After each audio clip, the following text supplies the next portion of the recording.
Hey, Matt. Hey, Judd. Okay, let's see here. We got a couple more minutes before 6, but we'll start on time as usual.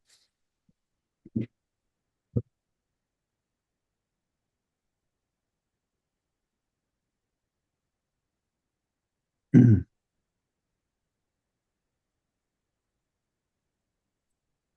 I think they got this going to the YouTube. Yeah, Cool. that up. I can see the comments if anybody.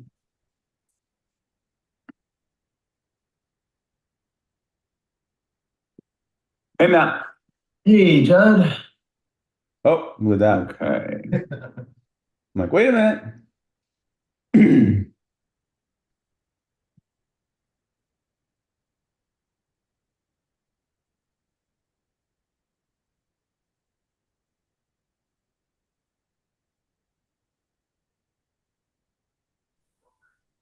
Hello, everyone. Hey. Hey.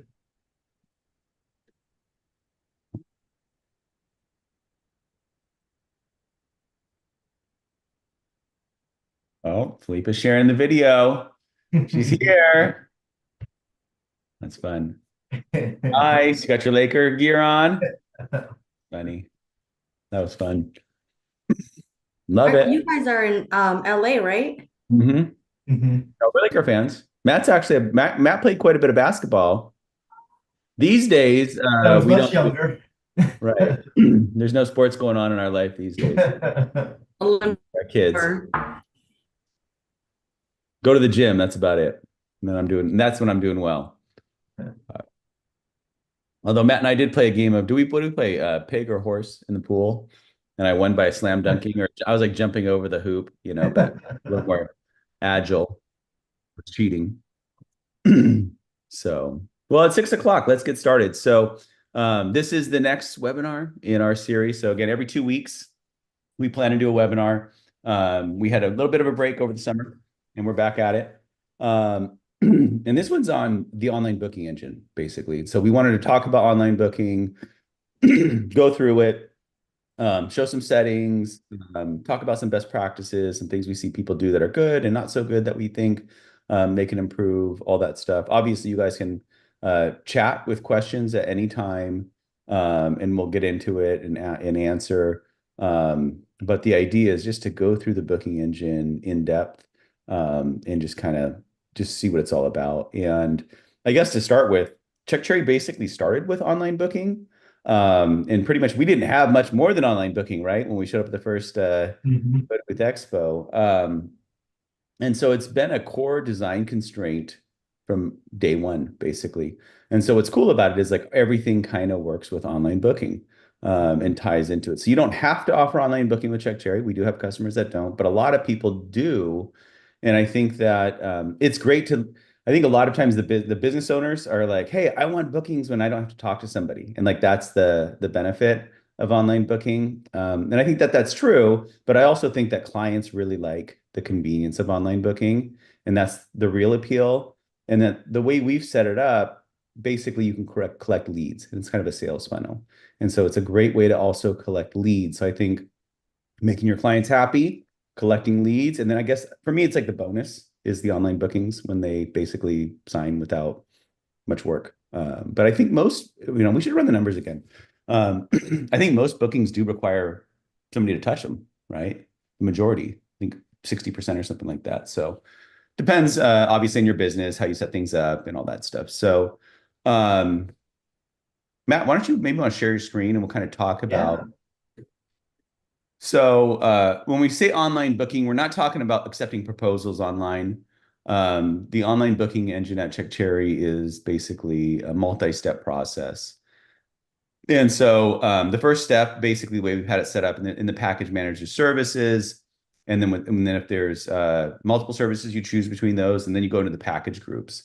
And so this is I guess in our minds, a lot of this is about helping the prospect find what's right for them, right? Like I show up to a website, maybe I click a call to action on your marketing website, pricing, view packages, like help me understand, what's a good package for me. Like kind of, I think that that's really um, something that's helpful.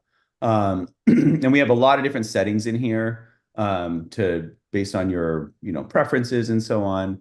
But as you go through, you'll see also you see, Matt's going through, you can see basically the pricing right there. We don't, the standard booking engine doesn't ask for personal information until after they see pricing. And so that's intentional. The idea behind that is if somebody sees your pricing and still gives personal information, they're going to become a lead and check cherry. And that's a good lead.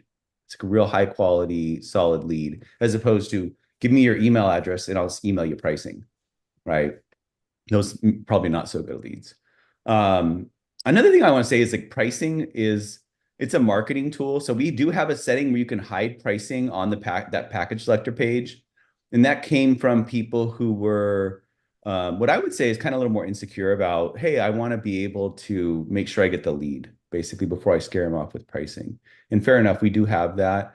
But it takes away something really important from that page, which is you can use pricing to anchor and like establish value like on a lower end and then like have a higher package, make the middle package, more affordable. You can do things like I guess really like just use price as an indication as to what they're getting, and also what kind of business you are, right?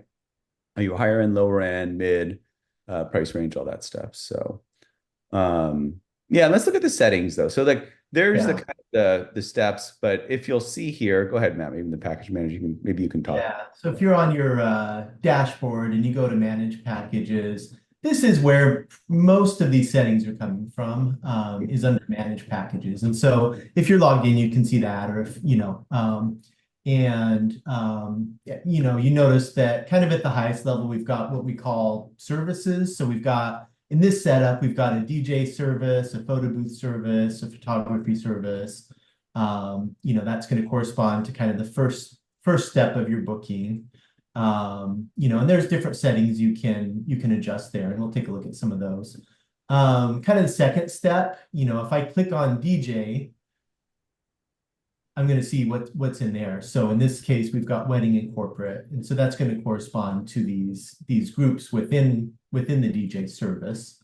And those are going to have some settings. And then within each of those groups, you can have additional packages. And kind of if, our advice, our, best practice would be ideally you're probably presenting your customer with maybe 3 to 5 choices at any one time. Because if you've got 100 packages on one page, it just gets really hard as a customer to kind of figure out like, where should I be? What am I looking for? Not a hard and fast rule, but just kind of a best practice. So, depending on your business, you might not have different service types, but you might have different locations. And so you might want your first step to be different cities you work in. If you've got a New York branch and a Florida branch or something like that, maybe you would have that, or different services or different things like that. So yeah, so if we look at some of the specific settings in here, a lot of the settings are going to be within the package itself. So each package, of course, is going to have, a title and a description, and then lots of pricing and scheduling options. Maybe we'll get into the scheduling a little bit later. And then we've also got some stuff under advanced too that can be helpful. So the main one that's going to show up early is this show title on the booking page. Sometimes people will have like nice little graphics where it says silver, gold, and platinum here. Maybe it's a little redundant to say that in text up above, so you can hide that title if you want to, or conversely, you can add more stuff. If you want to say something like most popular, or best value, or things like that, then that's going to show up kind of in subtext under there. So it can be a nice way to kind of, denote things that are useful. And then, yeah, anything else you want to add on that first? No, but I mean, I do want to say like about having a lot of packages. Like there's something called the paradox of choice, and I was looking it up, but it's like there's a book, written by a psychologist back in 2005-ish, and basically when you present somebody with too many options, like they're less likely to make a decision. It's kind of counterintuitive. You're like, no, no, no, I've got all these options. You just tell me which one you want. And humans tend to be less likely to make decisions. And it's harder to make decisions when there's too many options.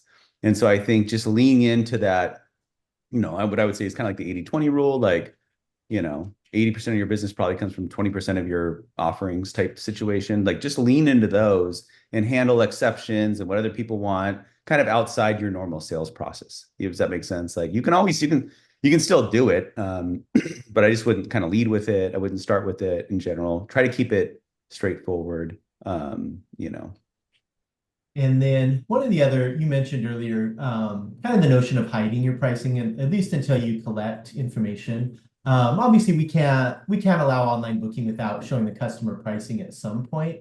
A feature request that was somewhat common that we got though was that people didn't want to show this until they had collected a name and email. We do have a setting for that, so you'll find that kind of at the group level. And we set it there so that everything on this page has the same value. But if I were to go to wedding and hide my pricing or delay my pricing, then instead of showing the pricing there, if I'm on the right page here, yeah, then we're going to hide that pricing until they provide their contact details.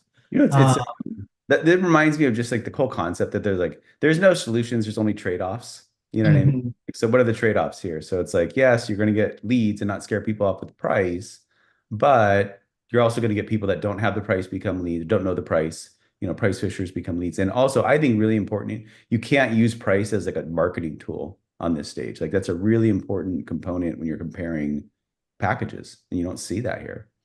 How would I It know? does It's not make it really hard as a customer if I'm not familiar with kind of the ins and outs. Like, when I see wedding platinum, is this like $200 more or like $2,000? right. That's what I'm saying. So it gets really hard to kind of, as a Trade-off. customer. Yeah. So it's definitely a trade-off, but some people prefer that Yep, we trade-off. do it. And then, and so let's go ahead and pick one of these. We'll pick this gold package. And you'll notice the next, at this point, we're going to start collecting information. Name, last name, phone number, kind of a quirk of CheckCherry, the way we do it. When you're logged in as an admin, we're not going to collect the email address. And the reason for that is, there's a little tip here about that, but the reason for that is we don't want to if you have like automated emails that go out to people that don't finish the process, if you're kind of walking somebody through it, or if you're doing it on the phone for them, we don't want to be kicking out emails that, hey, you didn't finish your booking process. So to see it 100% exactly as the customer is going to, you'll either want to open up a private window or log out. Matt, Felipe had a question here, which is service and Yeah. plans are different for booking. And so, Felipe, I'm not sure what you mean. Can we say service and brands are different for booking? Maybe you want to chime in and let us know. Elaborate. Yeah. So when you have different brands, because I see when he posted services, he had DJ, photo booth, photography, and the main page. Oh, yeah. So So is that different than brands? yes. So brands. So if we go over to our business settings. So if you do have multiple brands, which would typically be, different business names, maybe under your, you've got a completely different photography company, different DBA, different website, all that type of stuff. You might decide to create a separate brand for them. If you do business all under the same business name, I wouldn't recommend, creating brands otherwise. But for each brand, you can go in and say which packages and services you want to make available. So, we've got this kind of set up as a photography brand. And so we might just want to check our photography packages. And so now if I go to BeanShot's start page, reservation page, I'm only going to see those photography packages. I'm not going to see everything. And so you can have your services show up under all of your brands, under one of your brand, however you want. But basically, that's going to be something that you set at the brand level with that selector. And so how many brands can we have with our profile? So it depends on your plan. I think it's 2, 4, and 6, I want to say. So 2 for everybody. And then you can get up to 4 with the middle plan, and then I think 6+ with the other one. Yeah, and it's like I said, I would say most of our customers don't use multiple brands, just a single brand. But if you do have a different, different business you do under, that can be helpful. And so a couple of things I wanted to point out, as you go through this booking process, along each step, we're going to be saving all this information for you. So the customer, once they put in their email and name and all that, we're going to save all that information as a lead. And you can have emails go out to the customer. You could even send yourself an email, and then you could give them a call. Just kind of little things to kind of touch base with customers that don't end up finishing it. If they do finish it, we'll automatically, we won't send out emails. So it's a real easy way to kind of pick up some leads. And I think within a default account, we do have just kind of a basic touch base email go out maybe 10 or 15 minutes after, just saying, hey, do you have any questions? Let us know. You'll also see at the top this edit booking theme. That's to me the easiest way to kind of set things like the background color. So if you don't like this, we got a blue and yellow thing going on. That's so horrible. The blue and yellow.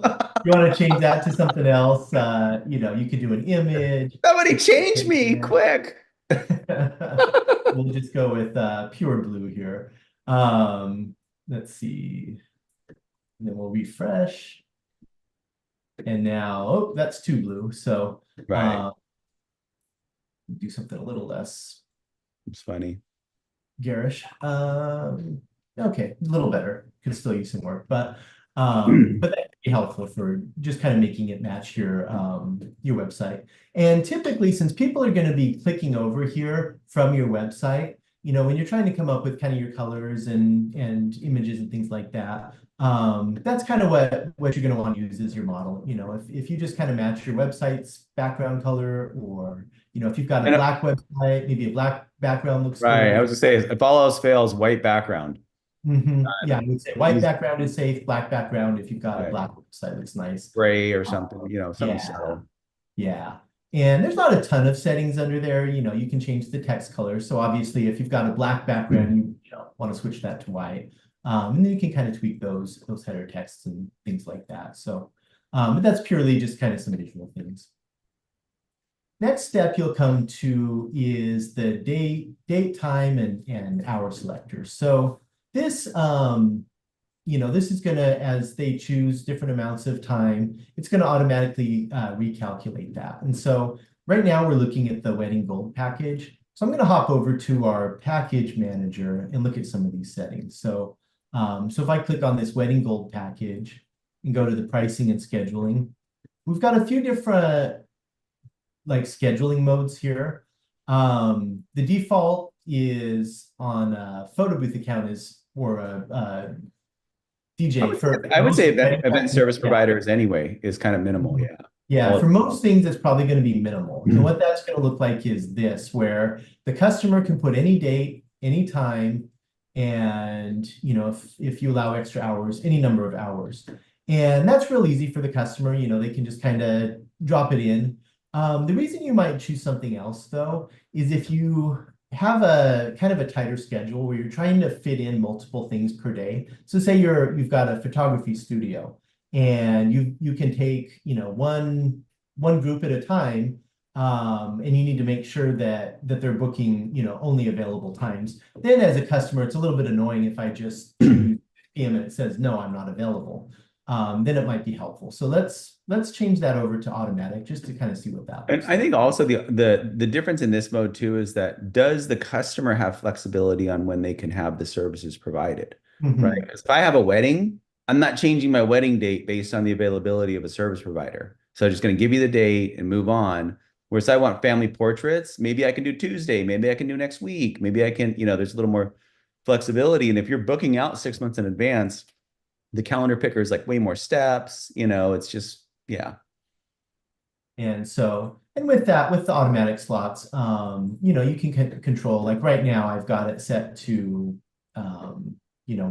when it shows the times, it's every half hour, which just kind of leaves a lot of options. So I might want to reduce Right. the number Which of is another options. thing. So Right. change that to 1 hour, and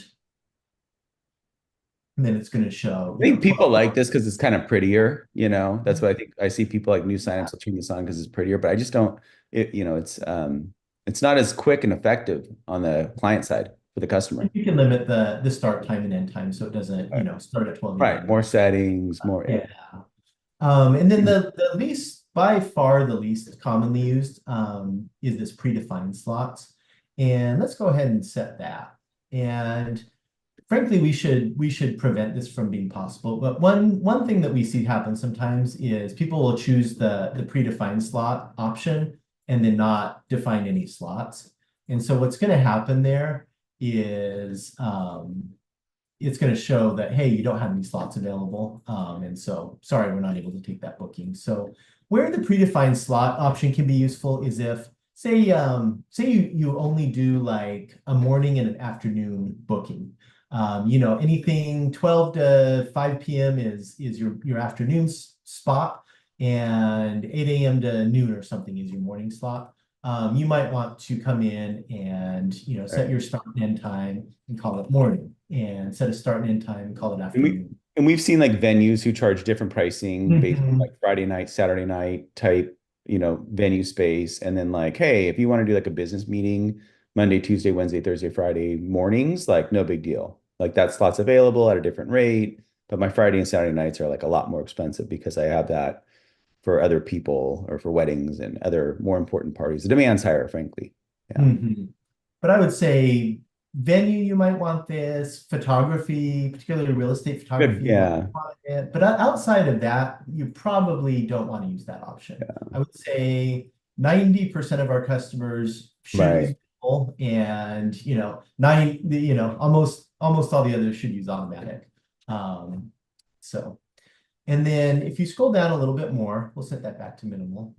You'll see, or I guess, and then we've also got the date only option. So with the date option, instead of them, if we turn that on, then instead of choosing a date and time, all it's going to do is let me choose a date. And so that can be useful if, like, say you do multi-day rentals, like maybe you have a booth that you rent out for like a week at a time, and you want them to choose a number of days.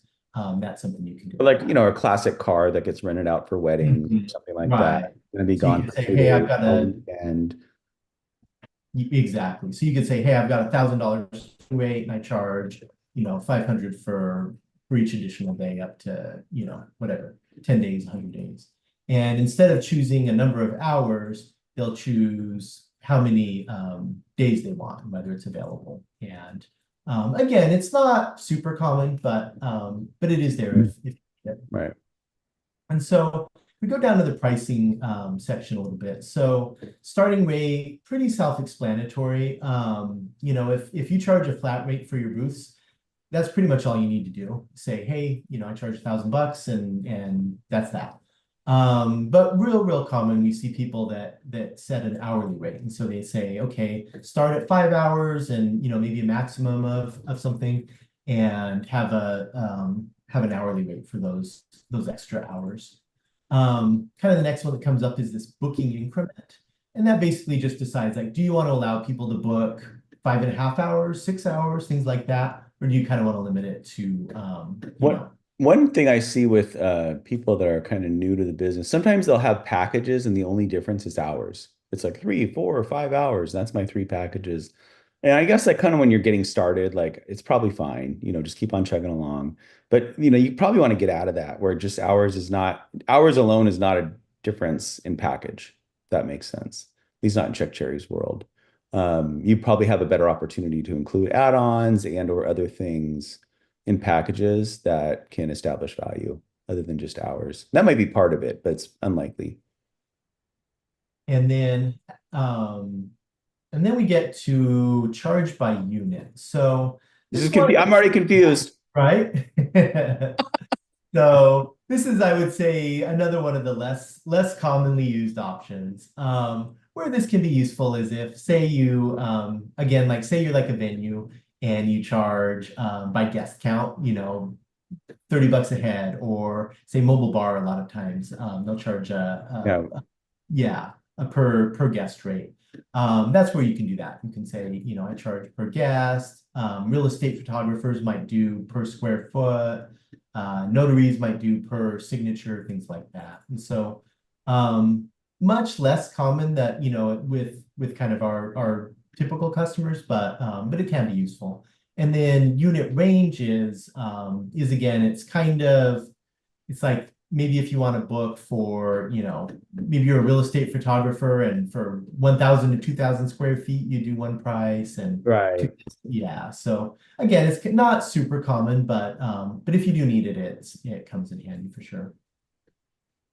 And then deposits, pretty self-explanatory. Do you require a deposit? And if so, is it a flat rate or a percentage? Probably worth mentioning, if I do 50%, that's going to be 50% of the total balance, not just the package. So if they do choose some add-ons and, you have some travel fees and things like that, that 50% is going to be of the total. So I just had a couple of comments on deposit rates and stuff like that is obviously back to the trade-offs. So if you charge a 50% deposit, like you're going to have somebody who's pretty serious, right, and wants to book and probably less likely to cancel. Whereas if you're charging a $50 deposit, maybe you'll get more cancellations, even if you have to forego the 50 bucks. But the lower deposits in general are going to get more people to book, but at the risk that there's not much they could lose, in a deposit. But I think, I guess I'm just sales focused. I would like to do more reasonable deposits as opposed to higher.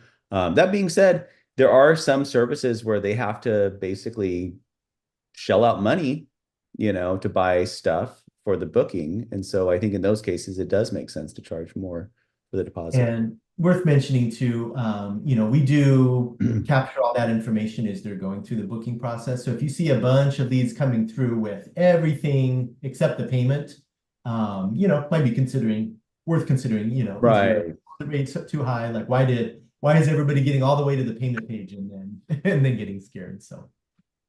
And then kind of the final value or section on this page is the availability. So, most of the time it's probably going to be easier to just leave this yes and maybe set your time off for availability business-wide.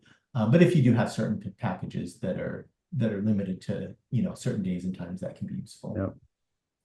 So, anything on dates and times before we go to the next step? No, I would just resist the urge to use that calendar picker. I know that one, if you're an event service provider, I know it's not as attractive, but I'm just so much quicker and easier and lets the customer move on. Give me the date, give me the time, move on. It's easier. Add-ons. So add-ons correspond to what you have under manage add-ons. And again, on each step, you can kind of tweak the colors and the headings and things like that. But the add-ons, most of these are coming from your manage add-ons. And I suppose to take a step back, right? So people use add-ons to upsell, and just for the people who are newish, they're great upsell opportunities, basically. So they're optional things you can add. Most of the time, they're extra money. Although we have seen people that have add-ons that don't cost anything. But I think most of the time they're extra money, and it's a great opportunity to upsell. And I suppose we'll cover it later, but you can also include add-ons automatically with other packages and all that stuff. But upsells are popular, I guess, with add-ons. So yeah. Yeah, and I think in terms of add-ons, I would say there's a few things that few ways you can do it. That can be extra equipment, something physical that you're bringing out. That can be, an experience, something that just kind of makes it a little bit more premium. But it can also be things like time. So if you charge for idle time, you can create an idle hours add-on. And you can say, okay, we charge $75 and then we've got some more advanced settings to let you do things like extend the length of the booking in the system, which is just helpful for kind of managing availability. But you might charge, for extra time or see, there's a couple other things I was going to mention. Extra attendance. Sometimes people will have extra booth attendance, and it can be helpful to say, with that instead of charging a flat rate, I can't charge $75 for an extra attendant because I don't know how many hours they're going to be booked. We have this price per hour feature where you can say, okay, I want to charge, $75 an hour for that extra attendant. Or if you do have daily pricing, you can even do it per day. So, but I would say almost always you want to set the pricing to just flat rate, unless you're doing something like an attendant where it's going to get multiplied by the time. And then about that. Yeah, go ahead. Sorry. Yeah, and then I was going to say you can also set. We've got this max quantity per booking, so that's going to default to 1. And you notice a lot of these are just saying, add for $50. But you can also say, okay, I want to choose, 5 hours and let them choose a quantity. And so that max quantity is going to control whether that's possible or not. So if I bump that up to 10, then that becomes, it'll ask them for a quantity. Yeah. And then do the packages, because I think this is worth Yeah. And so then the other thing that's real common is that you want to limit your add-ons to certain packages. So, I'm not going to show extra photo booth attendant to a service that doesn't require that, to my photography clients or something. So, with the package selector on the right, it's real common that you want to limit that to, only certain types of packages or, even just one package. And what you're saying is that this add-on is an upsell for these checked packages, basically. Exactly. And what else? We got a couple questions here. So we said, how do you set up a package to include an add-on? So I don't know when we'll include that now or later. Yeah, let's do that now. Okay. So under manage packages, and we might rework this a little bit. I think the UI on this could be a little improved, but under the advanced settings, so under manage packages, choose a package and then go to advanced. Toward the bottom, you'll see a couple of additional options here. So we've got this backdrops option, and that just controls, do you require the user to choose a backdrop? Typically that's only going to apply to the photo booth world, and you change that to yes or no, make it optional or not. And then the new feature that we launched not long ago is to allow a package to include certain add-ons. And so that's going to be here. And so if I click include add-on, I can select from my add-ons. Let's see, we've got this. We'll say this additional person. We'll say whatever, 5. And then I can click save. And so now it's going to show in this add-on section everything I've added to this package. And so a couple of settings here. Do you want this add-on to be removed, or should this be editable by the customer? If you set that to yes, they'll be able to take that back out. That can be helpful. So we see some people want to kind of sell pretty aggressively, add a bunch of stuff, and then then the customer can take it out if they want. Less popular, I would say, but it is something that can be helpful. And then the other one is do you want to include this at no charge? So, maybe the reason that you're adding these add-ons to your packages is more for availability reasons. Maybe you've got a certain photo booth and it can be sold as an add-on or a package, and you just want to have one place where you can set your availability. I've got more questions when you're done. Yep. And I think that's it. Okay. And just remember, you can chat with us anytime you have questions. Just open up a chat. from when you're Oh, doing but one other thing I was going to mention on that is, so once somebody chooses a package, if I choose this wedding silver package, it adds a bunch of stuff to my cart. Maybe I can't edit it. I'll still be able to, as the customer, choose additional of those items. So, as long as you've got the availability, I can choose an additional, whatever loudspeaker set in this example, or additional hours of setup time, things like that, if needed. So so you're not limited to just what gets automatically added. They can add additional as well. So Hey Matt, for that, does it show on the proposal or it shows just during the booking process, well, the yeah, add-on? what we'll do is when what did I add this to? Wedding silver. So if I create a proposal with the wedding silver, it'll work the same where we'll automatically add those add-ons to the proposal, and then yeah, and then based on your settings, they may or may not be able to remove those. And then with the online booking, same thing. Once they choose that wedding silver, it'll show up in their cart, and then they can add it or edit it if you allow them to. So Paul says, thoughts on photo booth websites, including information and an image of what a specific add-on is. So by the time they get to the checkout, they are informed. And so I don't follow that 100%, Paul, but if you mean like your marketing website showing add-ons before they actually book, um, I prescribe to the thought process that kind of like less is more. And if you just make it easy on like tell people what the next step is, and if you overwhelm them with too much information, you're going to get less bookings overall. That being said, if you hear from customers, hey, like they're like all these leads wanted to see our add-ons before they're ready to book. Like, well, absolutely. You need to put that on your website and listen to the customers. But I don't think most people start that way. And I think it also gets a little bit complicated because if you're putting on your marketing website, because specifically not every add-on is available for every package. And maybe some are included with some packages for some price and all that stuff. And CheckCherry's multi-step booking process kind of just inherently takes care of a lot of that. So if that isn't your question, you can maybe rephrase it. And then Abe says, with all you've both seen at CheckCherry, say from a photo booth rental, what are your best practices to increase conversions on CheckCherry that can function across the services with and beyond photo booth, like best practices in general? And so I suppose, does that mean I sell photo booth and now I want to sell something, another type of service with it? Is that how you understand that, Matt? Increase Yeah, or I conversions. think you might just be looking for best practices in Yeah. general.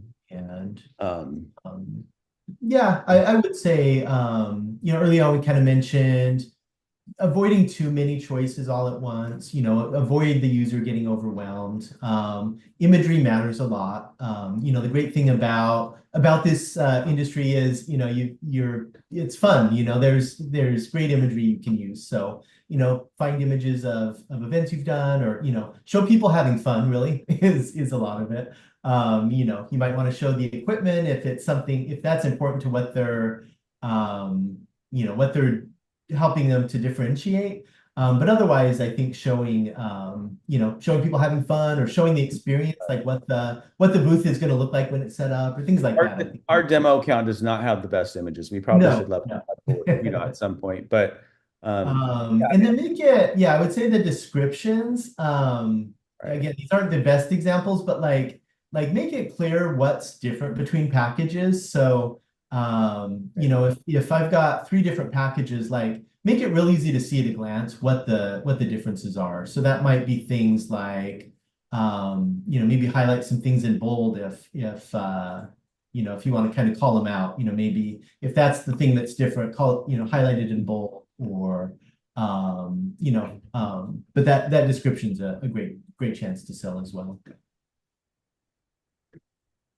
DJ Dave Shannon's ranting about taking 50% deposit and basically, even though you get 50%, even though your contract says it's not refundable, people are still going to ask for it and all that stuff. And I would just, I don't know. I mean, I think that it's one of the things that is tough in business is like you can like your contract is there to protect you, I would say overall. And I think it's fair that you get a deposit to get a commitment out of people, but I don't, you're really swimming upstream if somebody cancels 6 months out or something and you're trying to hold a deposit, because you might be able to fill the date and, maybe it's not gonna, maybe it's just a battle, probably maybe not worth fighting too much. And maybe it would be a case for a lower deposit amount because then it's not really much skin off your back to refund them. That being said, like, I get it. Yeah, I think it depends on your customer type and event types what's interesting about the booking process, we don't show what the deposit amount is going to be and kind of until they get to the end. So try it out, like see what happens. If you get a bunch of leads, if you bump your deposit up and all of a sudden people stop converting, you'll probably see it, and vice versa. And I get, speaking Yeah. of deposits and stuff, there is also, however, there's hubbub about the wording of deposit when it comes to holding deposits and non-refundable deposits. And this came up early on in Check Cherry's life. And so we do have a setting where you can specify the terminology. Is it a deposit? Is it a retainer? Is it a booking fee? Is that the three options we offer? Yeah. Under the payment settings, Payment manage settings, payment yeah. settings, and always just chat with us if you can't find some of these more esoteric settings. But you can say, what do you call the initial payment? Deposit, Yeah. initial payment, booking fee, retainer. I think we default to deposit, but some people say for legal And reasons, it's a state hey, law thing and the whole, yeah, I don't even, anyway. yeah. Abe also says, can you through automations uh, basically give communication updates concern brides and wedding planners to assure them of the logistics fulfillment of delivery of the rental and stuff? And so the short answer is absolutely. You can send out emails and text messages automatically through Check Cherry. I don't think it's within the scope of this webinar. Chat with us. We can kind of show you around. There's also a video on automated messages, but certainly you can go through and create automated messages based on the scheduled date, the when it was booked, all that good stuff. Yeah. So here's another one. How many Yeah. of you are actually listing unlimited instant printouts? I've seen comments in other groups where clients are asking for more copies after the event because the prints are unlimited. And so I think, obviously, like, I don't, this is to me, I don't, I, so I'll have to disclose, I've never run a photo booth company, but to me, this is one of those things where your terms should probably, and I'm not an attorney, but like your terms should probably have like a fair use or what we mean by unlimited type stuff, right? Like there's got to be a way around, like, I'm not going to literally print prints for the rest of my life for whatever it is. I mean, it's just obnoxious and ridiculous. The idea is that you don't have to worry about prints. I have seen people mention, prints for everybody in the booth type thing. So if there's 6 people in the booth, everybody gets a print. But I think this is more an area for your terms to deal with somebody who's kind of being what I would say is unreasonable and abusive of it. And it's not like a marketing, I think most reasonable people would see I'm not trying to be misleading with my marketing, type stuff. And you might just, in your terms, like, hey, we don't send it after the event. It's when it's there. But like, I'm not going to print 500 copies of something for you right now at the event ever. Like, that's so ridiculous. Why are we here? Who are you? Send me a You're letter. somewhat limited to time, but yeah, I mean, if Like, people have your attorney try to send keep me a you there letter. after, it's like, well, our 5 hours are over. Like, I'm sorry, Don't but be ridiculous. But yeah, yeah, I mean, I'm sure, and I think just, this is what again, terms, in my opinion, are for covering your ass Mhm. primarily, for Hey, protecting Matt, your business. Yeah. for okay, so I kind of answering Abe's question as far as like my communication with the event planners Mhm. for setup time. So so my initial question is there a way to lock in the title of the event? Because what I see happening is they book it and then I created, so to answer Abe's question, I created a package for setup time. And so when I add the setup time, obviously it's earlier than the event and it'll change the whole name. And I'm like, oh man, how do I Yeah, Like it automatically if you do changes. edit the title on a booking, it'll stick from then on it. We won't change it again. What happened early on, like we used to just generate it at the beginning and then leave it at that. And but then people would change the package and be really confused, like, oh, it's not deluxe. Why, why does it say deluxe? And so basically how it works is if you go into edit title, Yep. it'll stick after that. We won't change it again if you put something in there yourself. So Okay, even if I add the setup time a right. week before. Exactly. Yeah. Okay, okay, good to know.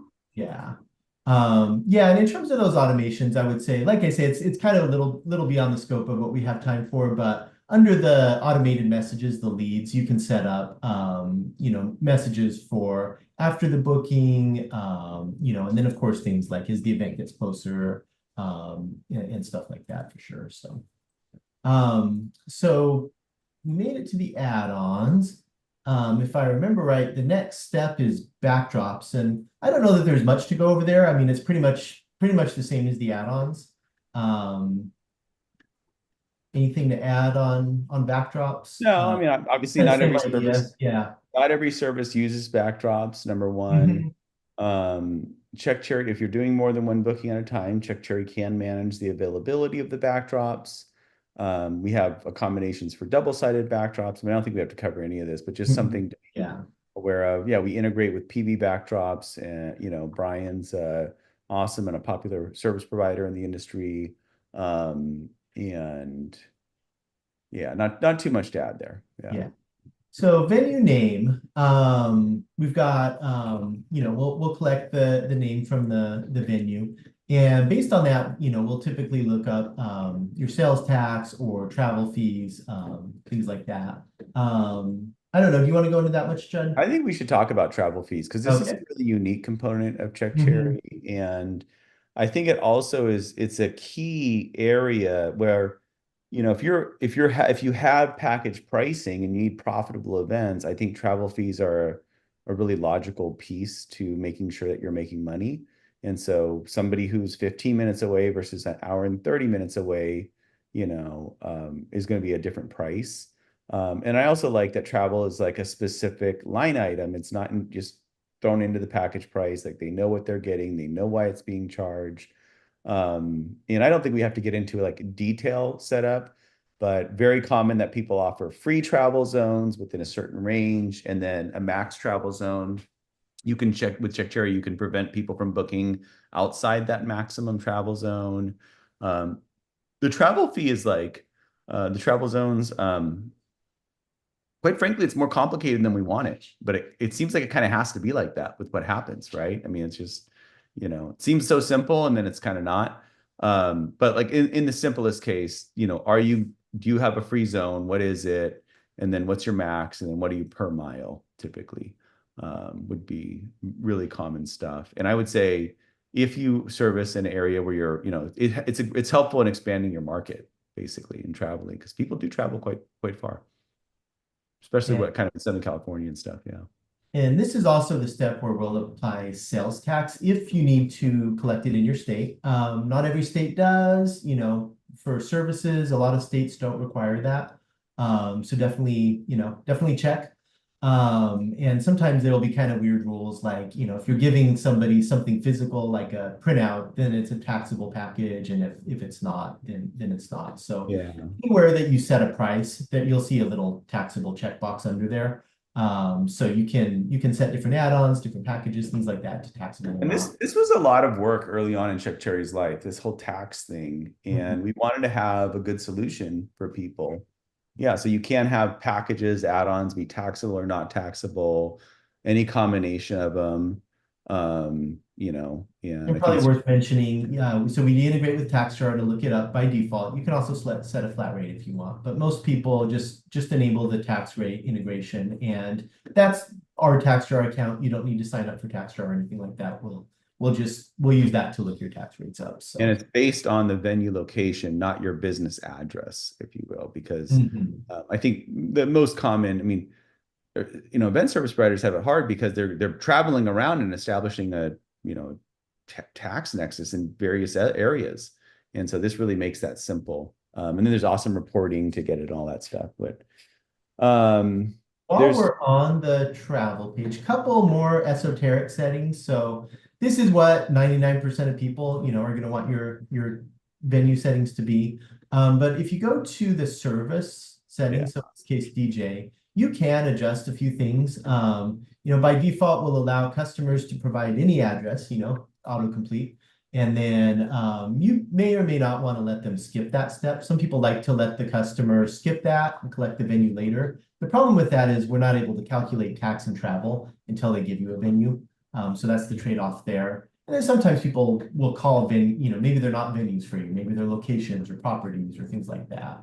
And then there's also, again, not so much for photo booth, but for some other service types, venues, things like that. Some people don't let their customer put in any address. They might have just a set of preferred locations. Maybe there's 5 or 10 places that all of their bookings happen at. And if you choose that, we'll show kind of a nice little preview of the different venues for them to choose from. Or maybe you don't even collect an address at all. So those are options as well. And then we're almost done, but we're at the extra question step. And so this will not show up on a default account, but if you have anything else you want to collect, that's where what we call like the custom questions or extra questions, booking questions, you can enable these. And so where you'll find that is under Manage Booking Engine and then extra questions. And we've got a bunch in there already. If you want to do things like collect the customer's, physical address, or, where people heard about you or setup times, things like that. Those extra questions can be helpful. Biggest thing is just keep in mind, a lot of times people don't necessarily know everything up front. So, if you do, particularly if you make something required, sometimes that can cost you sales if they don't know the answer yet. So, so in general, we kind of recommend putting things like that in, until after they've booked you. But if you do have anything you want to collect up front, people seem to like getting extra questions. It's very common. And I think it's like if I would try to really minimize extra questions because it's just going to get in the way of closing sales in all likelihood. And so there's some that We've people got do 10 or want. 15, I think, default ones, but you can add pretty much anything. You can add your own custom ones with Right. different drop downs, file fields, whatever you want to do. So Yeah. But I would just say resist the temptation to ask too many questions, especially if they're not relative to the price. And like this, you can get it after the sale. There's good reason to reach out. And these will show up on both online booking and with proposals. So so you'll definitely get it before they sign. So and then again, you can also limit it to packages as well. So yeah. like pretty much And like what's it? To me, like a reasonable extra question is a PO number, an optional PO number during the online booking package for corporate package group type stuff. Like I get that. And we've got some logic in there. Like if you do enable the PO thing, it'll show up on the automatically. So so some of these have some kind of, just sensible logic kind of behind them. But and Paul has a question about payments. I'm going to get back to that, Paul, because we'll talk to you about the payment stuff. But Abe says, any tips for making the back and forth template conversation seamless and easy for photo booth using CheckCherry during the booking process? And so the short of it is the template selection is not a step in the booking process, and it hasn't been. Maybe it should be. I think the reason it didn't make it in there to this point is because it typically doesn't impact the price. And I could see us adding it. I mean, I'm not strongly opposed to that. But I think the whole concept of the back and forth and all that other stuff, I think it just like and relative to the extra questions, I think it just complicates the sale maybe. Now I'm giving somebody all these options when they haven't even signed and paid, just like get to the signature, get to the deposit, close that sale, and do other stuff. CheckCherry does have a designs feature where there's, a whole workflow for uploading artwork and clients approving it. And there's a video on designs that if you're not familiar with it after the booking, you should check out or chat with us and we can share it with you. But during the booking process, do you have any thoughts in terms of the design selection, Matt? No, I think you covered it pretty well. Yeah. So. And then sorry, and then Paul's question is, because we're here at the payment side, which is Mhm. how does CheckCherry handle other forms of offline payments like Cash, Zelle, Cash App? Yeah, so once you get to the end of that booking process, we'll see that one thing I want to call out before that is Yeah. not terribly long, maybe in the last year we've added add another package. So if you do have additional, as long as I think you can enable or turn that on or off under booking engine settings. Yeah. But if you do want to allow your customers to pick Mhm. multiple packages and each of those packages can have their own date and times and add-ons and stuff like that, that can be useful as well. So, but once they get to the end, typically they're going to be able to either pay the deposit or the full balance. The exception to that would be if it would, if you've got your payment settings set to where you require a deposit, say you need your final payment 2 weeks before the event, and somebody books you less than 2 weeks before the event, then we're going to require the full payment up front. So sometimes that gets people when they're testing things out, because they'll pick, today is the date or something, and then they won't see that deposit option. But in general, they'll be able to pick that deposit. And the customer on this step is going to sign as well. So they're going to see your contract and sign that. I'm logged in as the admin, so it's not going to have me sign. But the first time I log in as a customer, I'll have a kind of a prompt to sign. And then let's take a look at the oops. Click something here. Let me go back to my. And also there's one cool feature while you're doing that. We have a feature where you can give them a link to resume booking, a lead, and you can also include that in automated messages, which is cool because some people might get here and not finish type thing. Oops. Hang on. Okay. Okay, here we go. So at that point, you're going to get your booking is not yet confirmed. Please make a payment to confirm your booking. And so at that point, we're going to show the different payment options that you offer. If you've got Stripe or Square linked or Cherry payments or Square linked, we'll show Apple Pay if they're on an Apple device, credit card on everything, Google if they're on an Android device. And then for the things like Check or Venmo, where they don't integrate with the website, then basically what that does is it lets the customer kind of skip paying for now. As the customer, I can hit confirm booking, and that booking is going to go through. But then on the invoice, it's going to say something like about the customer indicated they will pay deposit later using Venmo. And so what you want to do is look for that Venmo payment, and then you can apply that to their account. So how you want to, whether you even want to allow those or not, it's up to you. Some people, if you want to make sure that you absolutely collect that deposit, you can turn off the things like, send a payment by check or If it were me, it would be like card only. And if you're worried about processing fees, pass it along or raise prices. I don't like the, indicate you're going to pay with check or Venmo and then come back and like have to chase money down. You probably have something in your terms if you don't pay the full deposit. Like the whole benefit of Check Cherry is like you're not going to have sales without signatures and deposits, basically. Like I love that. And you're losing that when you use those options. And there are a couple of ways you can find people that, under sales bookings, we do have a way you can, Right. find for balance or awaiting deposit. You can search for those, or we even have a dashboard widget that'll show some of that. But it's up to you. Philippa, the link for the resume booking, it's under a lead. Yeah. So So if you go to let's see, if we go to one of these leads here. What you can do is under actions, there's a link to continue booking. And so if I copy that, it'll and send that to somebody. They can click that to pick up where they left off. You can also use that in automated messages. We've got a token for that called, I don't know what it's called. Resume booking. And so that'll automatically use it as well. And that can even, that'll actually work with any lead. If you do have a lead in your system that you manually added or something like that, we won't skip the steps and pick up where they left off because they didn't fill anything out yet. But we will pre-fill in everything so that so it's all kind of pre-filled for them. Abe says the Apple Pay option is a nice addition. Yeah. And I would say you're right. Apple Pay, Google Pay, it's a really easy way for people to enter a card from their phone. Right. And that's going And to help sales. And the thing that's easy to forget when you're kind of sitting on your computer, setting everything up is what a big portion of people just, are using their phones for everything.